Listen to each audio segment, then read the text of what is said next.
একটা বিষয় স্পষ্টীকরণ দরকার। আপনারা জানেন লোকসভায় 20 নভেম্বর 2019 প্রশ্নকর্তা শ্রী নরেন দাশগুপ্তা, নরেন দাশগুপ্ত বোধহয়, NARAIN, প্রিন্টিং মিস হতে পারে, একটা প্রশ্ন করেছিলেন, আই ডোন্ট নো, একটা প্রশ্ন করেছিলেন, will the Minister of Labour and Employment be pleased to state whether the ministry is aware that India's unemployment rate rose to a 3-year high of 8.48% in October as per data released by the Center of Monitoring Indian Economy, CMIE অর্থাৎ centre for monitoring Indian economy একটা সংস্থা, একটা ওরা data place করেছে যে এটা ভারতবর্ষের unemployment rate 8.48। এটা মন্ত্রী জানে কিনা? 28 নভেম্বর 2019 হলো কোশ্চেনটা এসছে, অ্যান্সারটা রিপ্লাই। মিনিস্টারকে minister of state in charge for labour and employment Shri Santosh Kumar Gangwar reply, centre for monitoring Indian economy, that is CMIE, and IPOS public affairs are private institution and the government is not aware of their survey design and methodology adopted by them. সরকার এটা জানে না তারা কি পদ্ধতিতে তাদের এই employment rate methodology কি জানে না।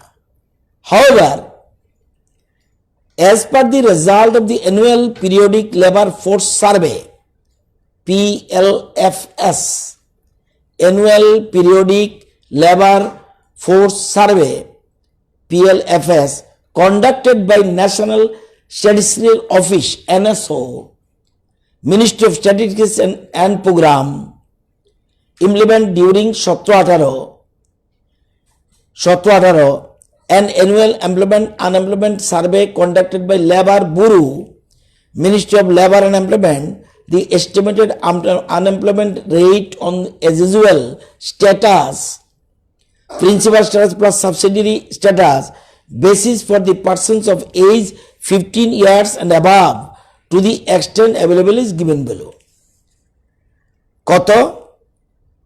17-18 PLFS, এটার হলো 6.0%। তার মানে তথ্য কারটা ঠিক তথ্য ভাই সরকারি তথ্য, আরেকটা প্রাইভেট সংস্থা আমি যা ইচ্ছা বলে দিলাম, মিনিস্টার সে ব্যাপারে উত্তর দিতে রাজি নয়। এটাই সিস্টেম।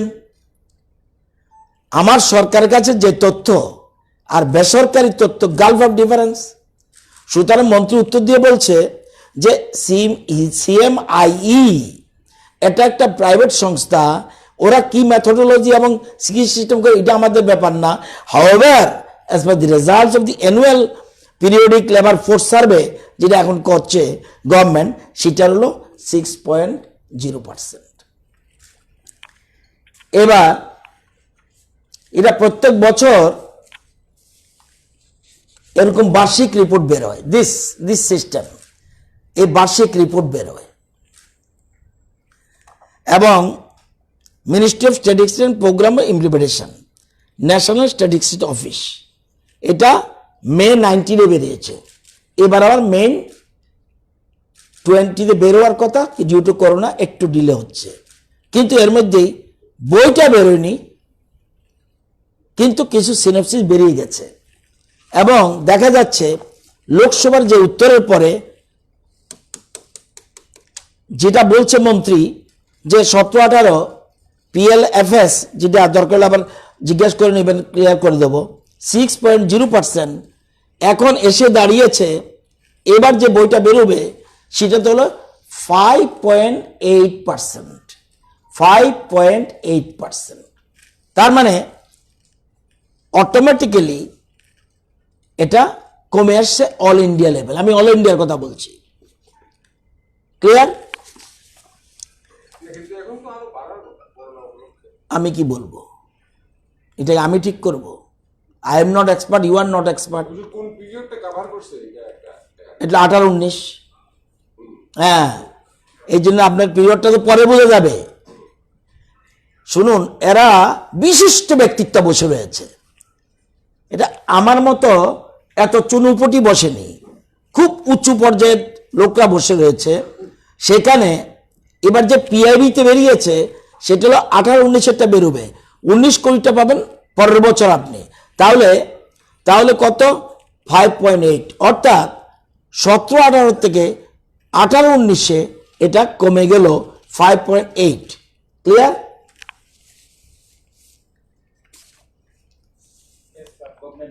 Government record. প্রাইভেট আপনি কি বললেন? আপনি তাহলে মন্ত্রীর তথ্য নিতে যান কেন? আমরা যে অ্যাসেম্বলি এত কথা বলি, সবসময় অ্যাসেম্বলিতে আমরা যে বিরোধী দল থেকে বলতাম মন্ত্রী কি বলে এটা বলুন, কোন কিসেতে কি লিখেছে, যখন তথ্যটা কালেক্ট করবেন it is based on government বেসিসটা থাকতে হবে। এটা হঠাৎ করে একটা সংস্থা বলে দিল এটা 25 লক্ষ বেকার, এটা বললেই তো হবে না, এটার তথ্যটা থাকতে হবে গভর্নমেন্ট রেকর্ড। আচ্ছা, এইটা লোকসভার, এটা কেন বললাম? কারণ দুই একটা পত্রিকাতে উঠেছে ত্রিপুরায় দেশের মধ্যে ওই সংস্থাই, যে সংস্থার কথা বলছি, এই জন্য পার্টিকুলার লোকসভা রেজাল্টে আমি নিয়ে আসলাম। এই সংস্থা সম্বন্ধে লোকসভায় কেন্দ্রীয় মন্ত্রী কি বলেছে এটার সম্বন্ধে সিএমএ তারাও তো বলছে যে বেকারত্ব দেশে দ্বিতীয় Tripura, but it is not correct. এবার আসল তথ্য কি? আসল তথ্য হলো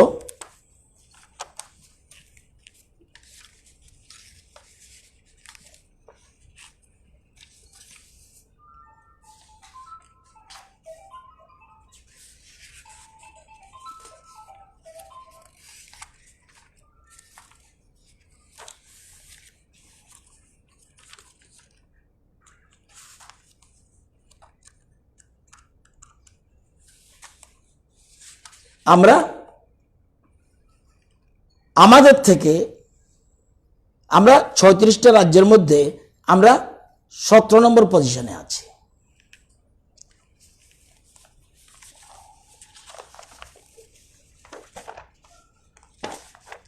আমি আপনাদেরকে কাগজটাই দেখাচ্ছি।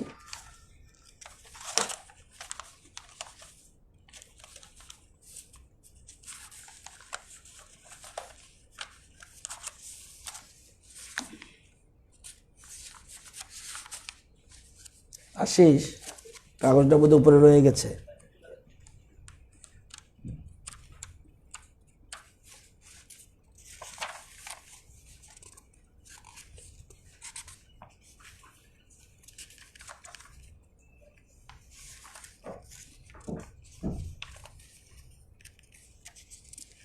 চারটা। তো সেখানে আমাদের যে পপুলেশন, আমাদের আপনি টোটাল পপুলেশন, সেটাকে যদি আপনি যে আনএমপ্লয়েড রেজিস্টার্ড, আপনার সেটাও ক্লিয়ার জানা দরকার। এখন কিন্তু সিস্টেমটাই হলো সম্পূর্ণ অন্যরকম সিস্টেম। মন্ত্রী আগে মুখ্যমন্ত্রী কি বলেছে সেই তথ্য আমাদের কাছে রয়েছে। তো অটোমেটিক আমরা বিরোধী দলের সদস্য। 17তে রাজ্যের মুখ্যমন্ত্রী বলছে, মুখ্যমন্ত্রী নয়, এমপ্লয়মেন্ট সার্ভিস ম্যান পাওয়ার হইল মোস্ট প্রবাবলি উনি বিল্লাল মিয়া ছিলেন, আরে শহীদ চৌধুরী ছিলেন। বেকারের সংখ্যা কত বলছে? 7,08,941। আমি বলছি না, ওনার কথা অনুযায়ী আমরা বলতাম 7 লক্ষ বেকারকে আপনি কেন হেল্প করছেন না। আমি বলছি না, মন্ত্রীরা বলছে 7,08,941। এবার এটা বলছে কার প্রশ্ন? আমার, সুদীপ বাবুর, বিশ্ববন্ধুর, মনেন্দ্রচন্দ্র দাস, তাদের উত্তরে বলছে মন্ত্রী। এবার যখন আপনি 18তে আমাদের গভর্নমেন্ট আসলো, শঙ্কর রায়, আশিস দাস, সুদন দাস, শহীদ চৌধুরী প্রশ্ন আবার করলো। এবার উত্তর দেওয়ার মালিক মুখ্যমন্ত্রী, দপ্তর ওনার কাছে বলছে যে আপনার 31/3/2018 পর্যন্ত কত বেকার? প্রশ্নটা ভালো করে বুঝবেন কিন্তু। 23-17 জানতে চেয়েছে রাজ্যের বেকারের সংখ্যা কত, বলে দিল মন্ত্রী 7,08,941। এবার বর্তমান মুখ্যমন্ত্রীকে প্রশ্ন করলো, সেখানেও 4 জন সদস্য প্রশ্ন করলো যে 31/3/2018 পর্যন্ত কত বেকার ছিল? 7,41,305। এবার 20/1/2020 এটাতে বলছে, আশিস কুমার শাহ প্রশ্ন করছেন, রাজ্যে এই দেখুন ন্যাশনাল ক্যারিয়ার সার্ভিস পোর্টালে, এখন কিন্তু আগে ছিল এমপ্লয়মেন্ট অফিসে রেজিস্ট্রি করবে, এবার হলো চেঞ্জ হয়ে গেল জব সিকার। আমি চাকরি চাই, জব সিকার। ত্রিপুরা রাজ্যে employment service man power planning এর দপ্তরের শিক্ষাগত যোগ্যতা অনুসারে নথিভুক্ত কর্মরত ন্যাশনাল ক্যারিয়ার সার্ভিস পোর্টালে 31/12/19 তারিখ পর্যন্ত শিক্ষাগত যোগ্যতা অনুসারে ত্রিপুরা রাজ্যের নথিভুক্ত কর্মরতের সংখ্যা 1,74,333 জন। শিক্ষাগত যোগ্যতা অনুসারে পৃথক পৃথক সংখ্যা।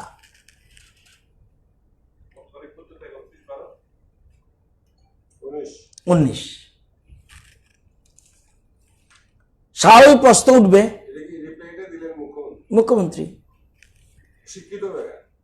না, মানে যারা সব শিকার, এর মধ্যে আপ টু 9th আছে, 10th আছে, 11th আছে, 12th আছে, ডিপ্লোমা আছে। আচ্ছা, স্বাভাবিকভাবে এই জায়গাটা অনেকের ধারণা ক্লিয়ার না।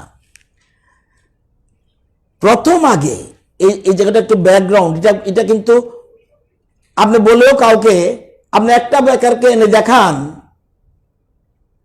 যে আমি নাম রেজিস্ট্রি করতে চাই, আমি নাম ওঠেনি, এরকম একটা ব্যাপার পাবেন না। তাহলে কোথায় গলদ আছে? গলদটা কোথায়? সিস্টেমে গলদ। কি system? NES national employment service আগে ছিল, 2009 এর আগে ছিল, 2009 এর আগে ছিল সব অফলাইন, 2009 এর আগে ছিল সব অফলাইন। কথা ক্লিয়ার? এবার 31/1/2009 থেকে 30/9/2016 পর্যন্ত অফ অ্যান্ড অনলাইন শুরু হয়ে গেল। অফ অ্যান্ড অনলাইন শুরু হয়ে গেল NES সিস্টেমে, ন্যাশনাল এমপ্লয়মেন্ট সার্ভিস সিস্টেমে। 13/1/2009 থেকে 30/9/2016 অফ অ্যান্ড অনলাইন শুরু হয়ে গেল। এর আগে NES ছিল এই সিস্টেমেই, বাট অফলাইন শুধু। এবার 30/4/2016 শুরু হয়ে গেল আসল জিনিস কি? National NCS national career service portal.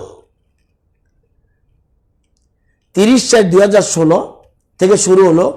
আর এনইএস নেই, এখন হলো এনসিএস। এবার ন্যাশনাল ক্যারিয়ার সার্ভিস পোর্টালে শুরু হলো।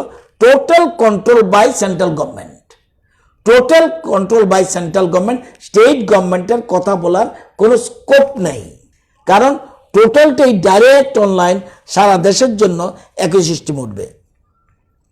এবং 30/4/2016 থেকে যখন শুরু হলো, এবার পোর্টাল শুরু হয়ে গেল।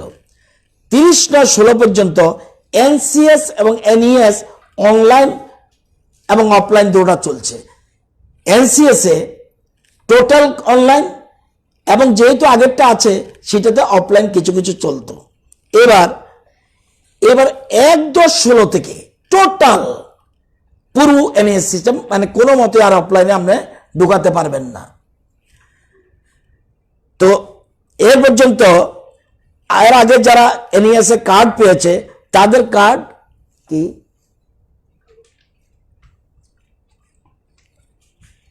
না, এগুলি না, ঠিক আছে, আমি এখানে থাকবো। তো যারা এনইএস এ কার্ড পেয়েছে তাদের কার্ড ভ্যালিড ছিল 30/9/19 পর্যন্ত। 30/9/19 পর্যন্ত আগের ভ্যালিড ছিল। তখন সিস্টেম ছিল 3 বছর পর, 3 বছর পর পর্যন্ত, 3 বছর পরে যদি কারো 3 বছর পরে যদি কারো কার্ড রিনিউ না করতো সেটাকে থাকতো না, কিন্তু ডিলেট হতো না। নামটা থেকে যেত, বাট ডিলেট হতো না। আচ্ছা, এখন 10/1/19 থেকে, সরি 1/10/19 থেকে অটোমেটিক্যালি বাদ পড়ে যাচ্ছে। অর্থাৎ যারা আপনার আগে কার্ড ছিল, 1 বছরের মধ্যে যদি তারা হিট না করে, হিট আমি জীবিত আছি, চাকরি খুঁজতে হবে, সিস্টেমটা এই দেখুন, সিস্টেম এটা প্রত্যেক রাজ্যের জন্য সিস্টেম আছে এবং অলরেডি স্টেট আছে। যেমন কেরালা, তার লোকসংখ্যা কি, টোটাল দেশের লোকসংখ্যা তার কন্ট্রিবিউশন হলো 2.76%। সারা ভারতের লোকসংখ্যার কন্ট্রিবিউশন তার 2.76%। সেখানে তারা সরকারি চাকরির উপরে ডিপেন্ড করে না। তাদের পার্সেন্টেজটা কি, রেজিস্ট্রেশন করেছে কত, 2.76%, কিন্তু রেজিস্ট্রেশন হয়েছে 0.94% কেরালা। সরকারি চাকরির উপরে ডিপেন্ড করে না। If you come Tripura and West Bengal,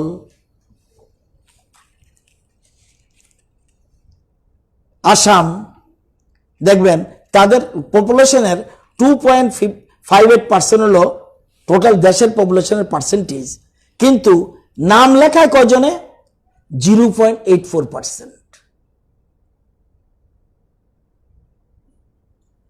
ত্রিপুরার ক্ষেত্রে একটু অন্যরকম। এবার যদি আসেন ত্রিপুরা,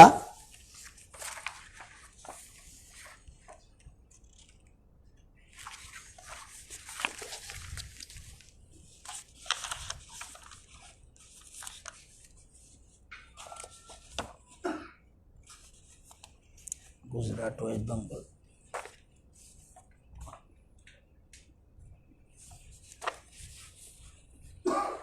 আরে ওখানে কাগজগুলি তো ওটা ফেলে এসছো তো।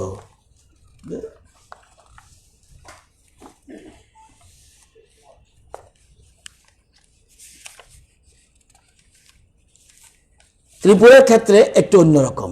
সেখানে পপুলেশনের যে পার্সেন্টেজ, তার থেকে বেশি লোক নাম রেজিস্ট্রি করে এবং হিটও বেশি করে, অর্থাৎ খোঁজ নেয় চাকরি কোথায় আছে, চাকরি কোথায়। ওয়েস্ট বেঙ্গল আরো বেশি, ওয়েস্ট বেঙ্গল দেখলে আরো বেশি। আসাম কম, গুজরাট কম, মণিপুরও কম, কেন কম আমি জানি না, মণিপুরও কম, কিন্তু কেরালা সেখানে কম। কিন্তু ওয়েস্ট বেঙ্গল যখন আসে, ওয়েস্ট বেঙ্গলে কিন্তু লোক সংখ্যা দেখুন, লোক সংখ্যার কন্ট্রিবিউশন দেশের 7.54%।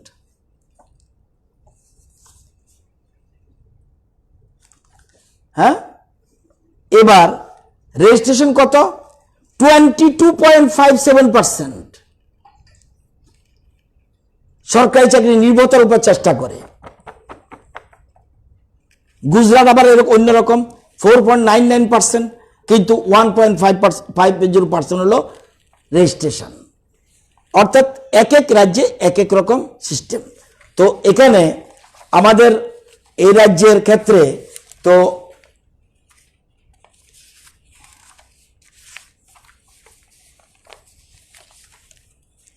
আমরা যে জিনিসটা আমাদের গভর্নমেন্ট সবচেয়ে বেশি গুরুত্ব দিয়েছে, এখানে ওই যে যেটা বলছি, অটোমেটিক্যালি এখন অনেকে বলতে পারবে এত লোকের কি চাকরি হয়ে গেছে, হঠাৎ করে কমে গেল কেন? প্রথম হলো রেজিস্ট্রেশনে আগে ডিলেট হওয়ার সিস্টেম, মারা যদি কেউ যেত ডিলেটের সিস্টেম ছিল না, চাকরি পেয়ে গেছে ডিলেট সংখ্যাটা বাড়তো, ওভারেজ হয়ে গেছে চাকরি জায়গাতেই আছে রেজিস্ট্রেশন বাড়তো। এখন অটোমেটিক্যালি এটা ডিলেট হয়ে যাবে, যারাই চাকরি পাচ্ছে বা নাম রেজিস্ট্রি করেনি তারা কিন্তু জব সিকারের নামে থাকবে না।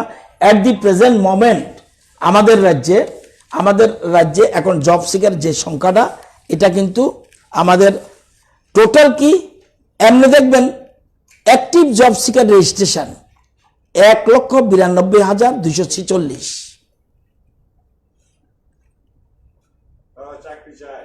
না, এবার ভালো করে, চাকরি চায় 1,73,511 সম্পূর্ণ বেকার, 1,73,511 সম্পূর্ণ বেকার। হ্যাঁ, পপুলেশন দেখুন হিসাব করে। আচ্ছা, এবার দেখবেন 5%, 4.68 বা 70 দেখুন না পপুলেশন দেখে। এবার কিন্তু রেজিস্ট্রেশনে 1,92,000 কেন? অনেক আছে আমার চাকরি আছে, আমি আর বেটার সার্ভিস চাই, এবার প্রভিশনে এসবগুলি উঠে আসছে। আমার চাকরি আছে কিন্তু আমি আরো বেটার সার্ভিস করতে চাই, তাদের সংখ্যা আছে।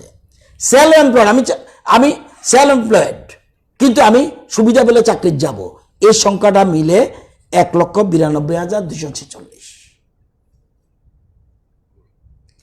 অর্থাৎ কেউ নাম রেজিস্ট্রি করেনি, এখন যদি না করে আলাদা কথা, কেন করেনি আমি জানি না। যেমন গুজরাটে তারা বললেই আপনাকে নাম রেজিস্ট্রি করতে যাবে না, সে হি ইজ ইন্টারেস্টেড টু অন্য বিজনেস। যেমন আমি এই তথ্যটা দিয়ে আপনাদেরকে দেখলে আপনি বুঝতে পারবেন যে আমাদের flow of credit to agriculture and allied activities, flow of credit to agriculture and allied activities, এখানে 18-19 আমাদের টার্গেট কত লোক আমরা ঋণ দেব? টার্গেট হলো 2,338,77,00,000 টাকা ঋণ দেব। 2,338,77,00,000 টাকা ঋণ দেব টার্গেট। অ্যাচিভমেন্ট কি? 2,879,13,00,000 টাকা ঋণ দিয়েছি, অর্থাৎ 123% অ্যাচিভমেন্ট বেড়েছে।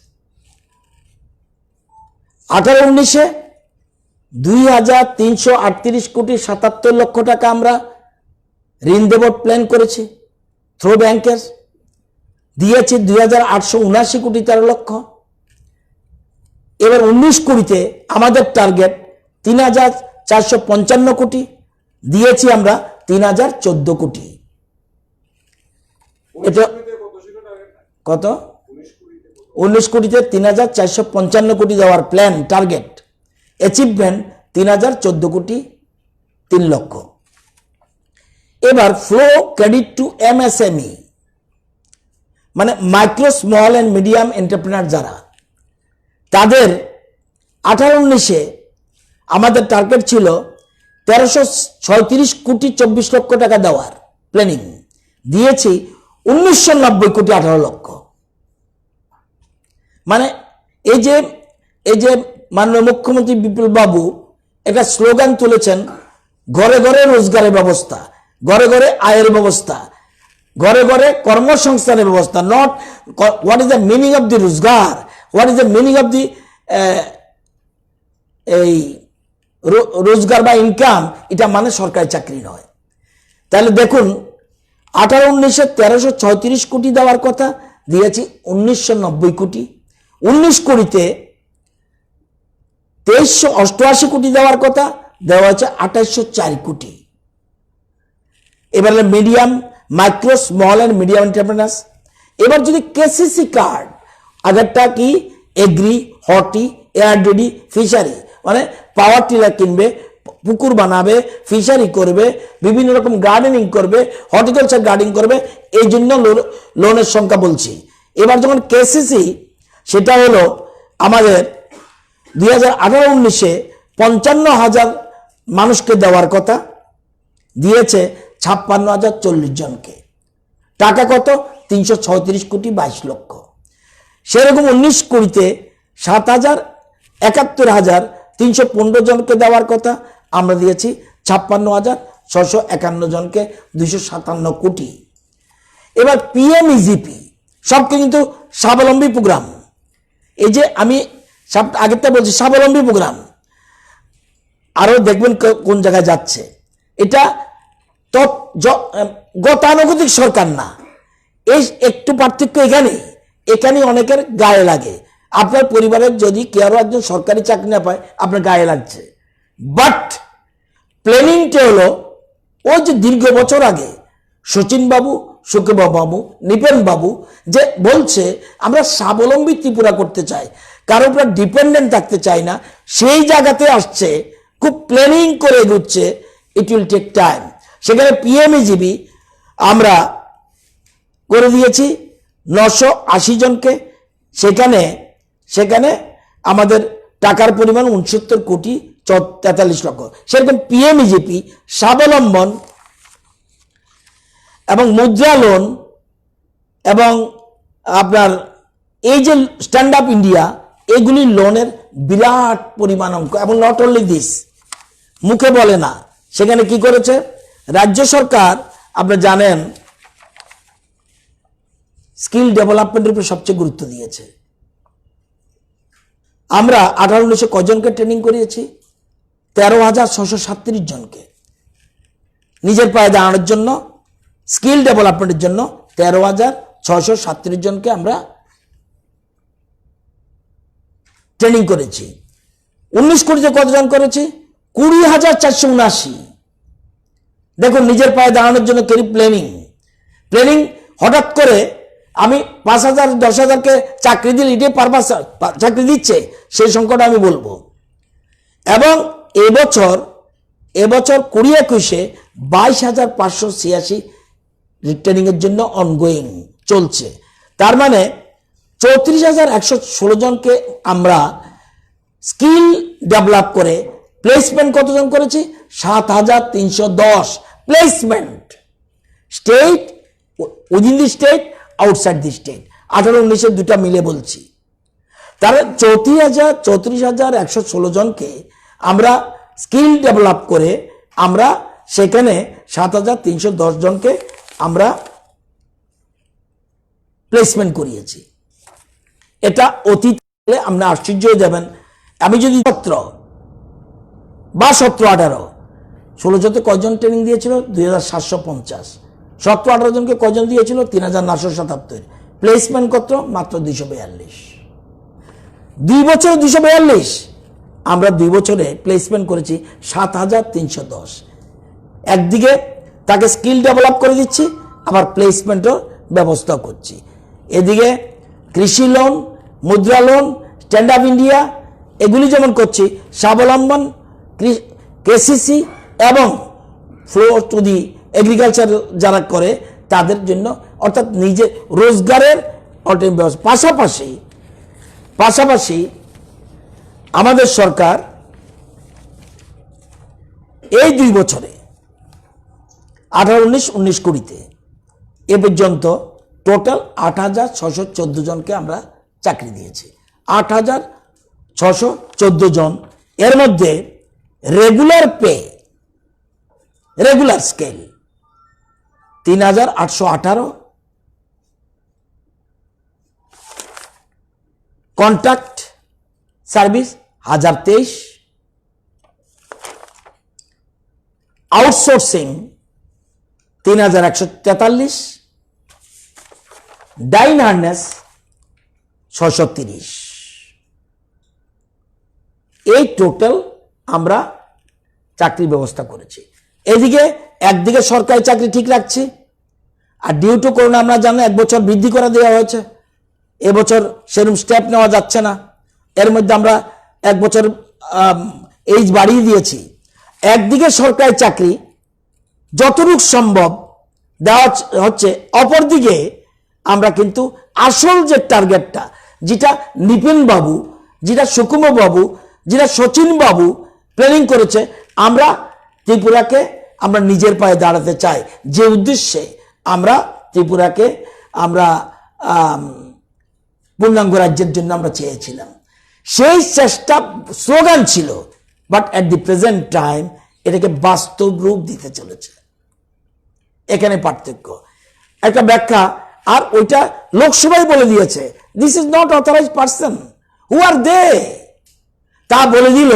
আর আমার এখানে পত্রিকা আমি, হ্যাঁ, এই যখন এত যদি ডাটা আমি কালেকশন করি, তাহলে লোকসভার ডাটা আমার কালেকশন করা উচিত ছিল। মন্ত্রী যেখানে বলছে সে কোত্থেকে জোগাড় করা, হোয়াট ইজ দেয়ার মেথোডোলজি, এবং তা কিভাবে ডাটাবেস করে, আই ডোন্ট নো, বাট আমাদের তথ্যটা, দিস ইজ দ্য ইনফরমেশন।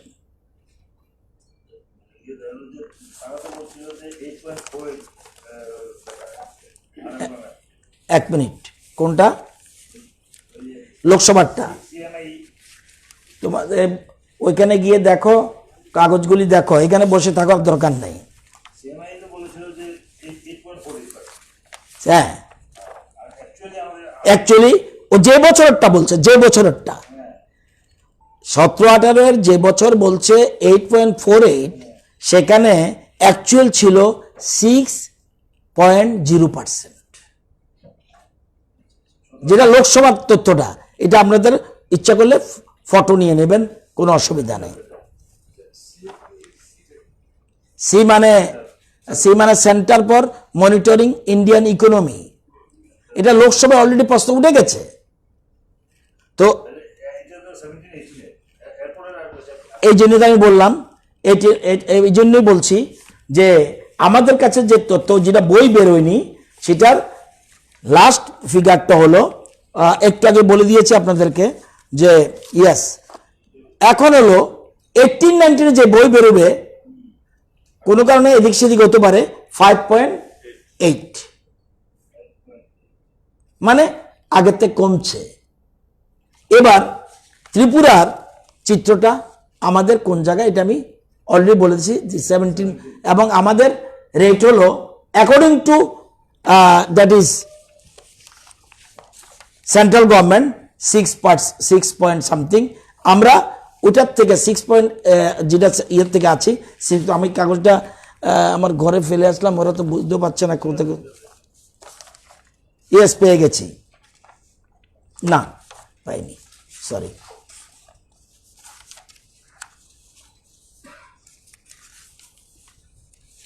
আর এই যে প্রশ্নটা 7 লক্ষ বেকার হঠাৎ করে চলে গেল কেন? আসলে সিস্টেমটাতে গলত ছিল। যে জন্য সাংবাদিক বন্ধুদের অনুরোধ করব, if you direct to contact with the employment exchange, এখন ইচ্ছা করলে নাম একটা এমন কিছু করব না যাতে বিভ্রান্ত হয় মানুষ। এবং কে উত্তর দিয়েছে? মুখ্যমন্ত্রী। ওরা বলছে যেটা, এটাই আমরা বলেছি। আমরা কি গুনেছি? আমরা যে বেকার বলতাম 7 লক্ষ 8 লক্ষ, আমরা বলতাম না, সরকারি তথ্যের উপরে আমরা বলতাম যে মুখ্যমন্ত্রী বা সরকার বলেছে 7 লক্ষ, আমরা 7 লক্ষের উপর ডিপেন্ড করছি। কিন্তু সিস্টেমটা গলদ ছিল। অথচ আমি বলছি, দাঁড়ান, বলেন, দাঁড়ান, এই যে ত্রিপুরা পেয়েছিলাম না তখন, দেখেন একটা জিনিস, টোটাল ভারতবর্ষে কত বেকার, এটা আগে লেখুন। 1,03,16,452। এই সিস্টেমে 1,03,16,452, এবার প্রশ্ন হলো, এতদিন তো সংখ্যাটা এটা ছিল না, বেশি বলতো। ওই সিস্টেমটা গলত। এখন সিস্টেমটা সারা দেশের মধ্যে টিল জুন 2020 বেকারের সংখ্যা 1,03,16,452। আমাদের ওই ডাটা, ওই দেখেন ন্যাশনাল ক্যারিয়ার সার্ভিস, এটা খুললেই এই প্রিন্ট বেরিয়ে যাবে, প্রিন্ট বেরিয়ে যাবে। পাশাপাশি দেখবেন আমাদের কত, 1,92,262। কিন্তু আবার এটা দেখবেন এই 1,92,262 নাম রেজিস্ট্রেশন করেছে, এই সংখ্যাটা এটা হলো কত পার্সেন্ট পপুলেশনের? 1.86%। কিন্তু অরিজিনাল পপুলেশন কত? 0.30%। তাহলে আমাদের এখানকার মানুষ সচেতন বলেই তারা কাউকে জিজ্ঞেস করতে হয় না, ডাইরেক্ট নাম রেজিস্ট্রেশনে চলে যায়। এবং দেখবেন হিট করে কজন? হিট করে প্রতি বছর 1.91%। সচেতন, জানে আমি যদি হিট না করি তাহলে পরের বছর আর নামটা আমার থাকবে না। অটোমেটিক, আগে ছিল 3 বছর, এখন অটোমেটিক 1 বছর পরে তার নাম বাদ হয়ে যাবে। ক্লিয়ার? তো অর্থাৎ 1/10/19 পর থেকে in the NCS system there is no renewal system, so all the registered subseekers under earlier system would not be renewed their registration, and hence their card would treated as lapsed from 1/10/2019 notification। এবং বহুদিন time দেওয়া হয়েছে, এরপরে যারা যারা যাবে, এটা notification, এটা লুকোনোর কিছু নেই। এই জন্য বলছে henceforth, that is after 1/10/19, data available in the NCS portal will be treated as job seeker / unemployment data।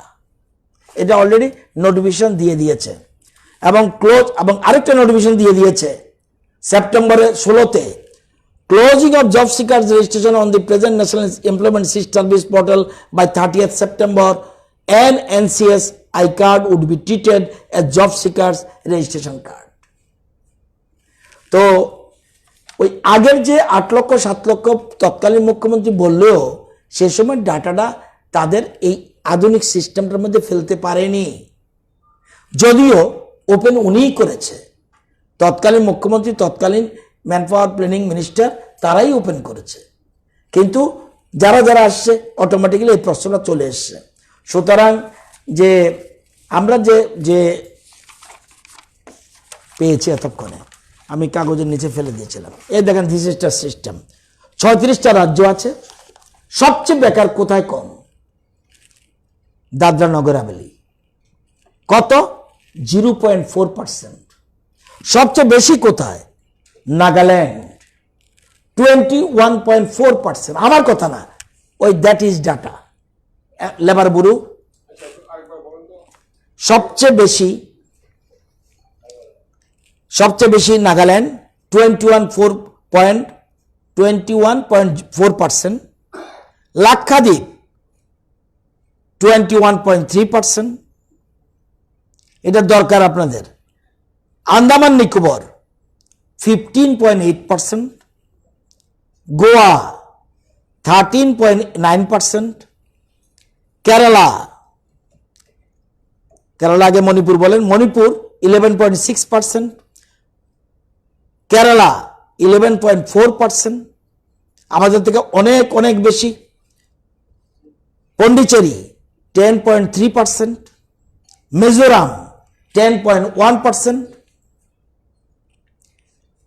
Delhi 9.7%, Chandigarh 9.0%, Haryana 8.6%, Assam 8.1%। ওই দেখেন, আবার ওই যে সংস্থাটা দিয়েছে তাদের অনেক কম দেখিয়েছে আসামে। আসামে ওই সংস্থা যেসব নিউজ অনেক বেশি দেখি, অনেক কম দেখিয়েছে। তাহলে Assam also BJP, UP also BJP. তাহলে কি বললাম? আসাম ইজ 8.1%, পাঞ্জাব 7.8%, ঝাড়খণ্ড 7.7%, উত্তরাখণ্ড 7.6%, এটা আমাদের সরকার, তেলেঙ্গানা 7.6%, তামিলনাড়ু 7.6%, বিহার আমাদের সরকার 7.2%, উড়িষ্যা 7.1%। এই যে যতগুলি রাজ্য বললাম সব আমাদের থেকে খারাপ পজিশনে। Now question of Tripura 6.8%। কবে কথা? কবে? এটা ক্লিয়ার হয়ে যান আগে। 17-18, ইয়েস। এবং আপনি দাঁড়ান, unemployment rate in percent according to 17-18 annual report. এবার যখন দেখবেন এই 6.8 যেটা বলছি আমরা বলছি আজকে বলছি 5 এর মতো আছে, দেখবেন বেরুলে 5 এর মতোই থাকবে 18-19-এ। তাহলে উত্তরপ্রদেশ 6.4, বাকিগুলো লিখে নিন। টোটাল যে আসলে কোন জায়গায় আমাদের থেকে ভালো পজিশন হচ্ছে 16টা স্টেট, আমাদের থেকে খারাপ পজিশন রয়েছে 19টা স্টেট। যদি আমি এই ফিগার এটা কিন্তু এই যে তথ্যটা এবং ওয়েস্ট বেঙ্গল 4.6 আমাদের হতে পারে আমাদের অন্য দল পরিচালিত সরকার, বাট এই ডাটাকে আপনি বিলিভ না করে কোনো স্কোপ নাই। Unemployed rate percent according to FLFS, West Bengal 4.6%, Madhya Pradesh 4.5%, Sikkim, হ্যাঁ, and দাদর নগরাবলী মেঘালয় 1.5%। এই যে চিত্র, তার মানে that data is not at all correct। আপনাদের দরকার হলে ফটো নিয়ে যাবেন এবং পরিষ্কার এখানে বললেই হবে না। এবং সবচেয়ে বড় কথা, আমরা সবসময় বলে আসছি যে ঘরে ঘরে রোজগারের ব্যবস্থা করতে হবে। কোশ্চেন ইজ দিস, রোজগার মিনস নট গভর্নমেন্ট সার্ভিস। সাথে সাথে গভর্নমেন্ট সার্ভিস দিচ্ছি যেহেতু দীর্ঘকাল একটা 40 বছর ধরে এক ধরনের সিস্টেম চলছে যে সরকারি চাকরির কোনো গতি নেই। এখন কিন্তু দেখবেন ধীরে ধীরে মানুষ, নতুবা এই যে আমি বিরাট বলছি এদের আপনাদের তথ্য টাইপ লিখতে কষ্ট হচ্ছে। এই যে বলছি flow of credit to agriculture and allied activities, flow of to credit of MSME, performance KCC, performance PMEGB, performance Swavalamban and performance Mudra and performance of stand up India. এটা বিরাট সংখ্যক, অর্থাৎ বিরাট সংখ্যক লোক ঋণ নিয়ে স্বাবলম্বী হতে চাইছে। যে জিনিসটা অনেকটা, সবটা ওদের মতো করতে পারেনি, মাত্র 2 বছর গেছে। গুজরাটের মতো মানুষের মানসিকতা চলে এসেছে না কিছু করে খেতে হবে।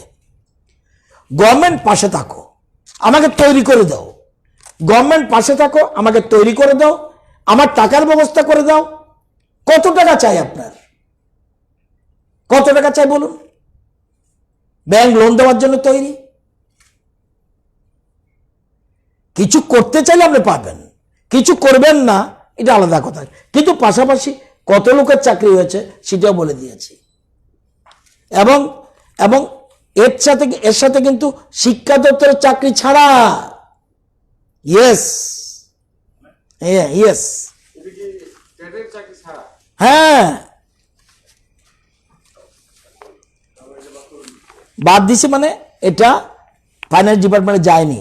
লিখে রাখুন, স্কুল এডুকেশন ডিপার্টমেন্ট এই 2 বছরে, স্কুল এডুকেশন ভালো করে বুঝতে হবে, স্কুল এডুকেশন এই 2 বছরে রেগুলার চাকরি দিয়েছে 1450, আউটসোর্সিং আমরা দেইনি। কন্ট্রাক্টে চাকরি দিয়েছি 18 জনকে, ডাইনান্সে চাকরি দিয়েছে 44 জনকে। তার মানে শিক্ষা দপ্তর 1572। এবার যদি আসি এলিমেন্টারি এডুকেশন, রেগুলার চাকরি দিয়েছে 327, আলাদা কিন্তু এটা ডক্টর ভাগ 327, কন্ট্রাক্ট 132, আউটসোর্সিং এ কোনো চাকরি দেয়নি 42 জন ডাইন হার্নেস, টোটাল 369 জন এলিমেন্টারিতে। স্কুল দিচ্ছি, বলছি, লিখে রাখুন যেটা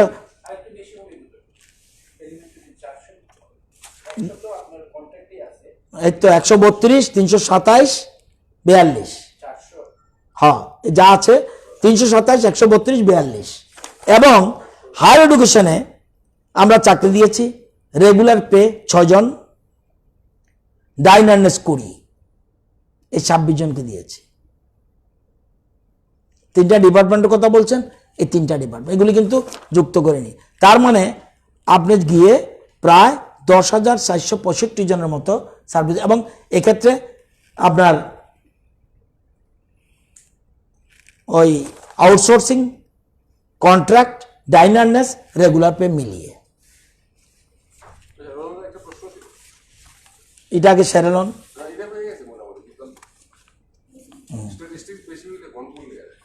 এটা না, এটা এই কারণে দিতে হয়েছে যে প্রশ্ন উঠতে পারে আমরা ঘরে ঘরে চাকরি কথা, ঘরে ঘরে রোজগার, এবং আমাদের মুখ্যমন্ত্রী বিধানসভায় দাঁড়িয়ে বিরোধী দলনেতার সামনে হোল 60 জন মন্ত্রী এমএলএর সামনে পরিষ্কার যে ব্যাখ্যা, দিস ইজ দি কল্ড আমাদের রোজগারের এটা লাইন, লুকানোর কিছু নেই।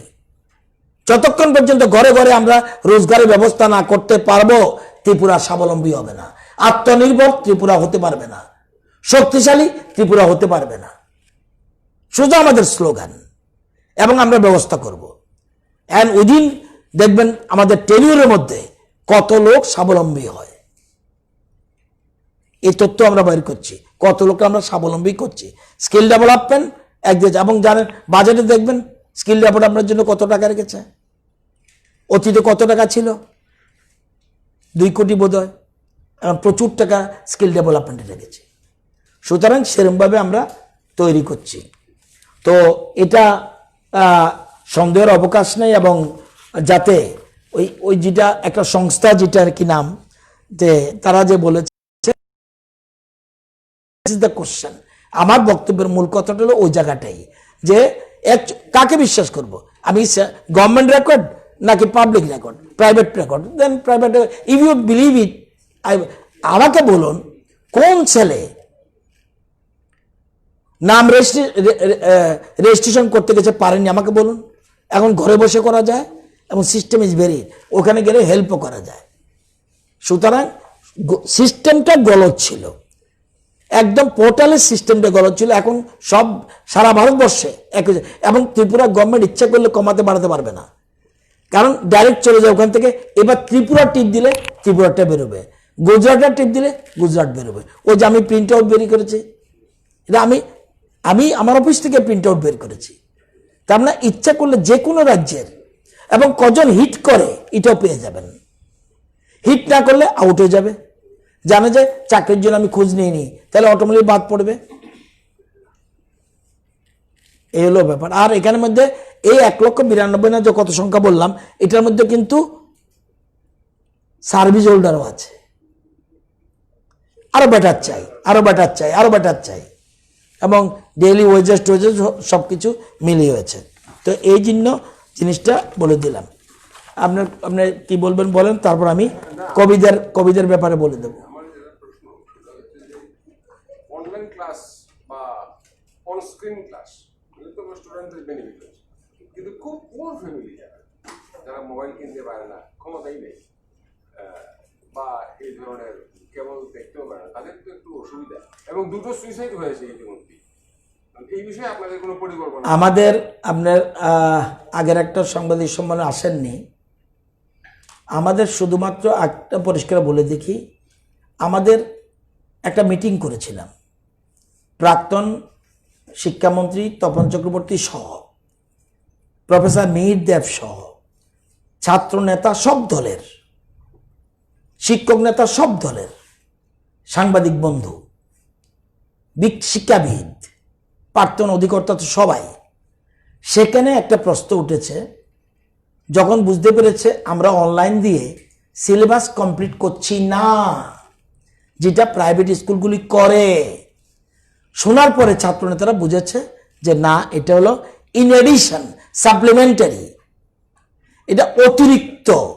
এবং এবং অনেকে বলেছে, নাম না বললাম, বলছে কিছু না করার চেয়ে অনলাইন ক্লাস করা অত্যন্ত জরুরি।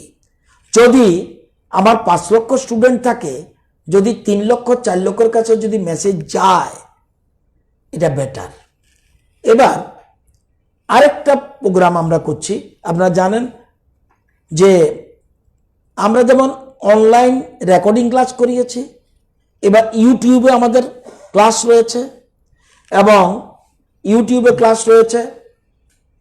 তারপরে সেখানে আমরা অন্যান্য চ্যানেলও আছে, এবং এমওইউ সই করেছি দূরদর্শনের সাথে। সব জায়গায় পৌঁছার কথা। এবার যদি না পৌঁছে, অ্যান্ড্রয়েড ফোন নেই, সেই জন্য আমরা কি করেছি, একটু খেলো একটু পড়ো, এটা একটা স্কিম। এটা অ্যান্ড্রয়েড লাগে না, SMS যায়, বিরাট সংখ্যক সাড়া, এবং এটা বিরাট সংখ্যক সাড়া পেয়েছে।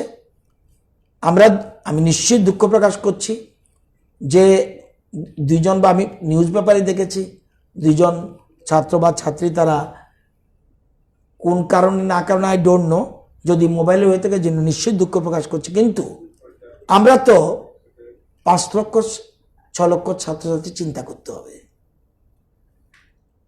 ধরুন 2-একটা ব্যতিক্রমী ঘটনা ঘটে,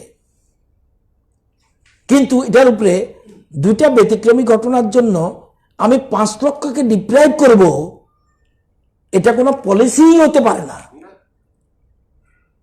এবং একটু খেলো একটু পড়ো, যদি আপনার বাড়িতে ছোট্ট ছেলে মেয়ে থাকে তাকে জিজ্ঞেস করবেন, সবচেয়ে বেস্ট এভিডেন্স দেয়ার।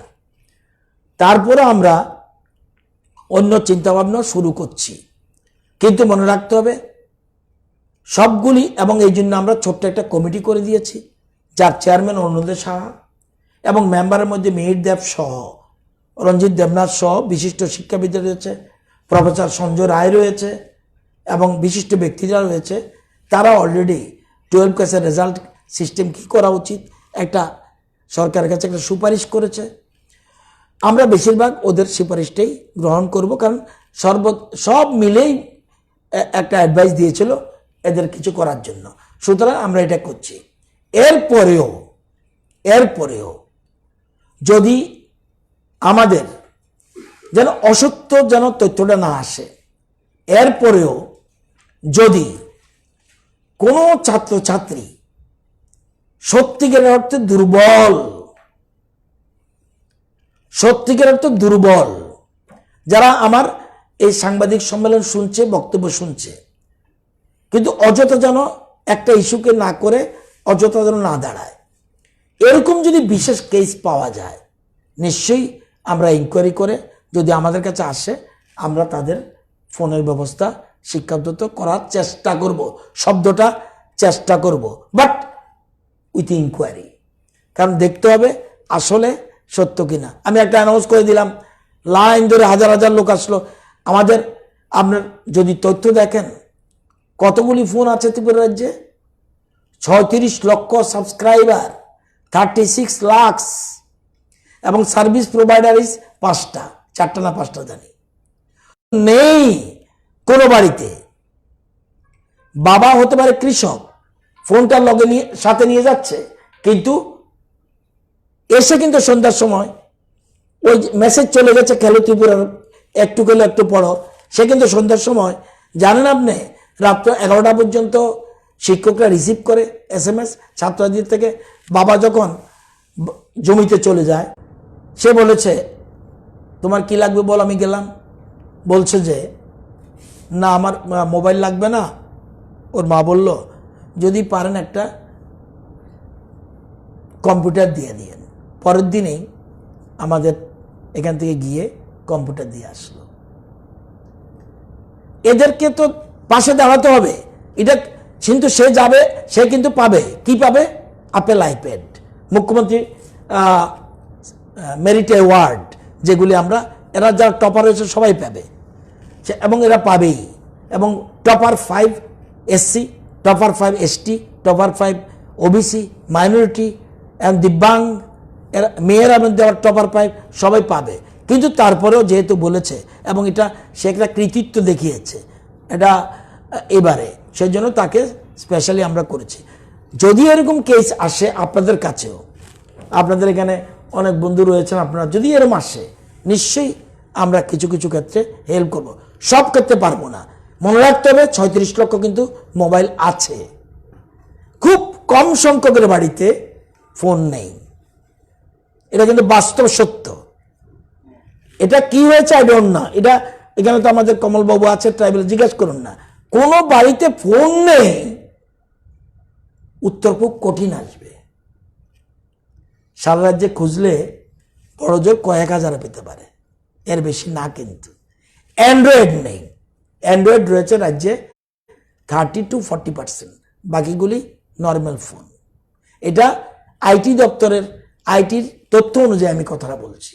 সুতরাং আমি অনুরোধ করব আপনাদেরকে, যদি এরকম থাকে নিশ্চয়ই আমরা পাশে দাঁড়াবো। আমরা অনেককে, আমরা জানেন এই বছর প্রাইভেট ইংলিশ বা প্রাইভেট বেঙ্গলি মিডিয়াম স্কুল যেগুলি আছে সেগুলিকে আমরা, আমাদের নিয়ম নেই, আমরা তাদেরকেও বই দিয়েছি, যাতে ফ্রি অফ কস্ট আমরা তাদেরকে বই দিয়েছি। স্যার, নেইবারহুড ক্লাসের যে কনসেপ্টটা সেটা কতটা ইমপ্লিমেন্ট হয়েছে? এটা হয়নি, কারণ একটা প্রশ্ন আছে, এটা কিছু কিছু করছে, কিন্তু আমাদের নেইবারহুড কনসেপ্টটা হলো এরকম, টিচার 2 জন বা 3 জনকে পড়াতে পারবে, পাশের কাউকে, বাট সেই স্টুডেন্টের গার্জিয়ান রাজি হতে হবে যে টিচার ওর বাড়িতে গিয়ে পড়ালে রাজি হবে কিনা। টিচারের বাড়িতে স্টুডেন্ট যাবে না, স্টুডেন্টের বাড়িতে টিচার যাবে। কিছু কিছু ক্ষেত্রে আমরা পাচ্ছি কিছু পড়াচ্ছে যেখানে গার্জিয়ান রাজি হচ্ছে, স্টুডেন্ট রাজি হলে গার্জিয়ান যদি জায়গা দেয়, মনে রাখবেন এটা আবার একটা ওই যে দূরত্ব বজায় রাখা টাকাগুলি সমস্যা রয়েছে, একটা ভীতির পরিবেশ চলছে, এই জন্য পুরোপুরি সাকসেস হয়নি। কিন্তু আমরা সবটাই কিন্তু পরীক্ষামূলক করছি, যদি নতুন কিছু করা যায়, যদি নতুন, আপনারাও বলুন যদি কিছুর জন্য আছে যে এই পদ্ধতি করতে পারেন, আমরা নিশ্চয়ই ওয়েলকাম করব। যারাই সাজেশন দিচ্ছে আমরা এটা গ্রহণ করছি। যে সুইসাইড কেস দুটো হয়েছে, দুটোই পুয়ার লেবার, ডেলি লেবারের বাড়িতেই ঘটনা, একটা মেয়ে মারা গেছে, একটা বাবা মারা গেছে। এই ক্ষেত্রে যদি যারা বিপিএল ক্যাটাগরিতে বেসিক্যালি বিলং করছে, আপনি বলছেন মোবাইল ফোন দেবেন, তাহলে অনেক সংখ্যায় হয়তো নাম আসবে, কিন্তু যারা বিপিএল ক্যাটাগরিতে বিলং করছে ওই সব এলাকায় যদি এই ক্লাসটা করানো যায় না, ইয়েস, ওই ক্লাসটা কিন্তু স্টুডেন্ট রাজি হতে হবে, গার্জিয়ান। আমরা করতে পারবো না জোর করে, আমাদের কমিটি পরিষ্কার বলে দিয়েছে কোনো মতেই ছাত্রদের, ছোট ছোট ছেলে মেয়েদের কোনো মতেই এটা আনাতে যাবে না। দেখুন কালকে শুনেছি, আমি ছিলাম না বাড়িতে, বাড়ির সামনে বিক্ষোভ দেখেছি, কি সবাইকে পাস করে দেবে কলেজে। আপনাদের তো শিক্ষিত মানুষ, ইউজিসির গাইডলাইন ভাঙতে পারি? এবং সুপ্রিম কোর্ট, আমি যতটুকু শুনেছি সুপ্রিম কোর্ট গাইডলাইন দিয়ে দিয়েছে, তুমি যা করা করো, সেপ্টেম্বরের মধ্যে কমপ্লিট করতে হবে। UGC is not control by us, এটা আমাদের আওতা নয়। তো আপনি যেটা বলেছেন এরকম আমরা ওই আমাদের এরকম সিস্টেম থেকে আমাদের বেটার হবে, আমাদের ডিওদের আমরা বলে দেব যে এরকম যদি বিপিএল কোনো গরিব ছেলে মেয়ে থাকে, তার বাড়িতে যদি ভেরিফাই করে দেখো যদি কোনো মোবাইল না থাকে, এরকম কিছু কিছু ক্ষেত্রে যেন আমরা সাহায্য করতে পারি। সবার তো সম্ভব হবে না, এটা ফিজিক্যালি পসিবল না, তবুও আমরা কিছু যদি 10 জনেরও যদি দিতে পারি, 20 জনেরও যদি দিতে পারি, ইভেন 50-ও দিতে পারে, 50টা ছেলে মেয়ের লাভ হলো। কিন্তু এর অর্থ নয় সবাইকে দিতে পারবো না সবাইকে দিতে, এটা বাস্তব সত্য। কোভিড-19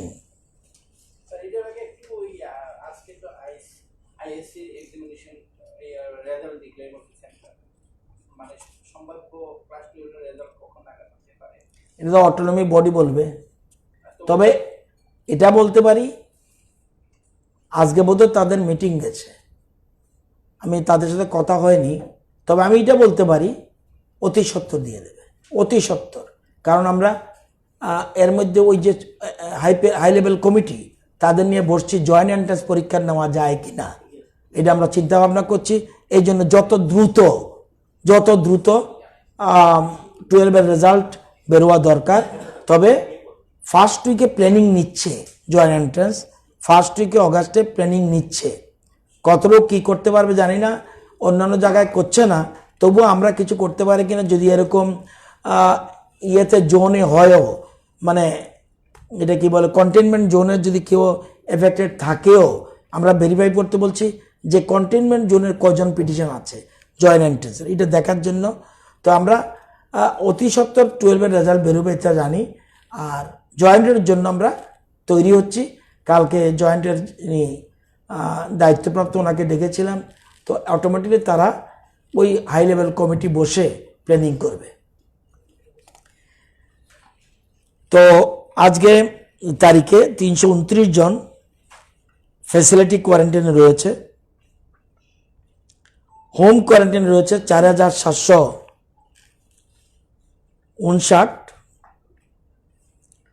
আমরা স্যাম্পল কালেকশন করেছি 80,967, বিরাট ফিগার, 80,967। টেস্ট হয়েছে 79,288, positive 1,790, negative 77,498, patient recovered 1372, positivity rate 2.26%, recovery rate 77.25%, test per million 19,833 এবং আজকে 34 জন পেশেন্ট ডিসচার্জ হয়েছে। চোরাইবাড়ি দিয়ে 525 জন আজকে এসছে, 398 জন পেশেন্টস আন্ডার ট্রিটমেন্ট, 4 জন অন দ্য ওয়ে, তার মানে 402 হবে। কালকে যে 16 জন, এর মধ্যে Gomati 6, west 4, Khowai 3, south 2, north 1, এলো ফিগার। আর আমরা ওই দিন বলেছিলাম অ্যান্টিজেন্ট টেস্টের কথা, সেটা আজকে শুরু হয়ে গেছে। স্টেশনে রাজধানী ট্রেন এসছে, 100% করছে এবং এর মধ্যে শুনেছিলাম 80 জন পর্যন্ত কমপ্লিট হয়েছে। স্পটেই বলে দিয়েছে একজন পজিটিভ না কি জানি বলল পাওয়া গেছে। তো সুতরাং স্পটে অ্যান্টিজেন যে হ্যাঁ হ্যাঁ হ্যাঁ আমি 1 ঘন্টা আগের কথা চলছে, তো সবাইকে ওখানে রেখে দিচ্ছে, স্পটে নিয়ে উইদিন 1 আওয়ার পজিটিভ আর নেগেটিভ, পজিটিভ চলে যাবে। আমি যতটুকু শুনেছি ট্রেনে যারা এসছে, সোফার আমার নলেজ গোজ, এটা কনফার্মেশনে ওভার টেলিফোন বলেছে, শুনতে বলেছে, ভুল হয়েছে কিনা আই ডোন্ট নো, কিন্তু সবার টেস্ট হচ্ছে স্পটে। পজিটিভ হলে ট্রিটমেন্ট সেন্টারে আসবে, নেগেটিভ হলে বাড়ি চলে যাবে, হোম কোয়ারেন্টাইনে থাকবে। এবং আজকে থেকে শুরু হয়েছে স্টেশনে এবং কালকে থেকে অন্যান্য জায়গাতেও শুরু হয়ে যাবে। চোরাইবাড়িতে অলরেডি টিম পৌঁছে গেছে, শুরু হয়েছে কিনা জানি না, জিনিসপত্র চলে গেছে চোরাইবাড়িতে। এই হলো আপাতত, আমি বলেছিলাম সোমবারের আগেই শুরু হয়ে গেছে, তো আরও স্টার্ট হয়েছে, বিভিন্ন জায়গায় শুরু হয়েছে। তো এগুলো 100% চলছে। কতজন এসে জানি না, এখন আর এই খবর রাখা সম্ভব না, কারণ এটা তো রেগুলার ট্রেন আসছে। তো সুতরাং আমরা শুরু করে দিয়েছি এবং আশা করি আমরা 3rd স্টেজে যাতে না যায়, 4th তো দূরের কথা, 3rd স্টেজ যাতে না যায়, সেটা আমরা 3rd এতে যাতে না যায় আমরা চেষ্টা করছি।